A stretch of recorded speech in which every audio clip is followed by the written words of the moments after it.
बड़ी खबर राजस्थान में नागौर के सांसद हनुमान बेनीवाल के घर के बिजली कनेक्शन काटे जाने को लेकर है। 11 लाख रुपए के बकाया बिल का हवाला देकर बिजली विभाग ने यह कार्रवाई की है। लेकिन सवाल यह है कि क्या ये सच में बिल की वसूली थी या फिर सरकार द्वारा एक विपक्षी नेता को टारगेट करने की साजिश।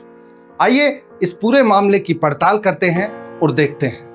जोहार, मैं डॉक्टर नीरज मील और इस एपिसोड में हम बात करेंगे हनुमान बेनीवाल के भाई प्रेम सुख बेनीवाल के घर के विद्युत कनेक्शन के राजनीतिक कनेक्शन और इस प्रकरण में उभरे कुछ बिंदुओं पर। राजस्थान पत्रिका में छपी इस खबर के मुताबिक बिजली कनेक्शन बेनीवाल के भाई प्रेम सुख के नाम पर था, जिस पर 6 साल से बिल जमा नहीं हुआ।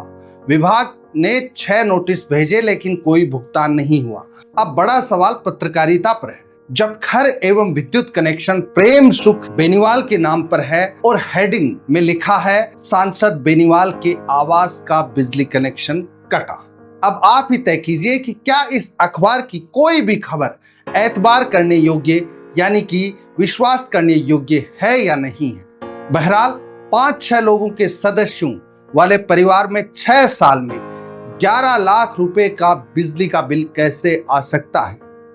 हालांकि इस मामले में हनुमान बेनीवाल ने खुद कहा है कि वे खुद बिजली का बिल चुकाते हैं, जबकि सांसद के आवास के बिजली का बिल चुकाने का कार्य सरकार का ही होता है। तो लगातार दूसरी बार सांसद होने के बावजूद बिजली का बिल बकाया कैसे हुआ।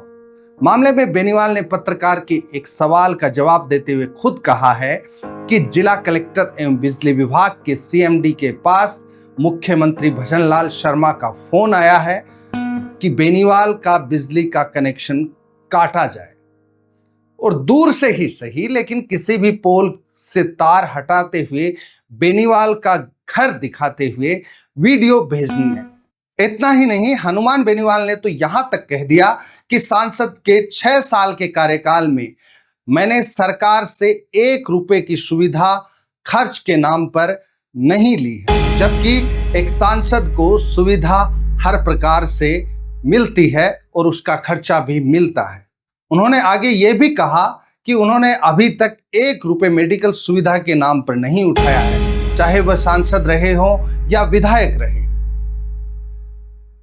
प्रेस से वार्ता के दौरान सांसद ने यह भी कहा कि भजनलाल सरकार मुझे बदनाम करने की नीयत से ऐसा कर रही है, सबूत आपके सामने है।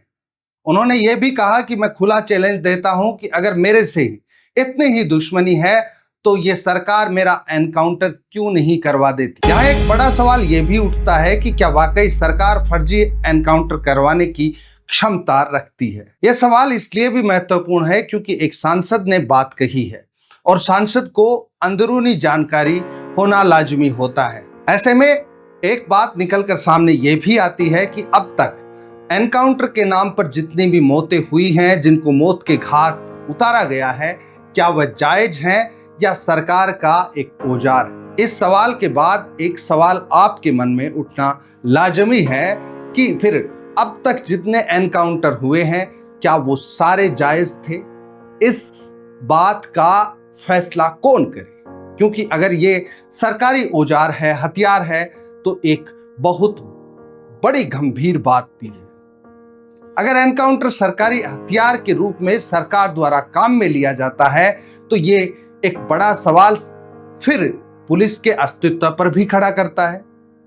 वो पूछता है कि क्या पुलिस का उद्देश्य सरकार के कार्यों को प्रोटेक्शन देना है, अर्थात जनता के दमन करने का है। ये सवाल आपके लिए भी है। फिलहाल इस विश्लेषण में 5 सवाल उभर कर सामने आए हैं जो बहुत बड़ी स्थितियों को बयां करते हैं। सांसद बेनीवाल के भाई के घर का बिजली कनेक्शन काटकर सांसद के बारे में दुष्प्रचार करना क्या वाकई सरकार की राजनीतिक प्रतिशोध की आशंका को बल नहीं देती? क्या इस तरह के कृत्यों को नागौर की जनता का अपमान नहीं माना जाना चाहिए? एनकाउंटर जैसे शब्दों का इस्तेमाल, वो भी एक सांसद के द्वारा, क्या लोकतंत्र के खोखले और थोतेपन की ओर इशारा नहीं कर रहे? क्या पुलिस और तंत्र सरकार की गलत नीतियां और कृत्यों का गार्ड बन चुके हैं? 5वां सवाल यही है कि क्या सरकार इस पूरे मामले में पाक और साफ है? आपके जवाब कमेंट बॉक्स में जरूर दें। एपिसोड में इतना ही, लेकिन जनता के मुद्दों पर खबर गवाह का उलगुलान जारी रहेगा। दीजिए इजाजत। जोहार।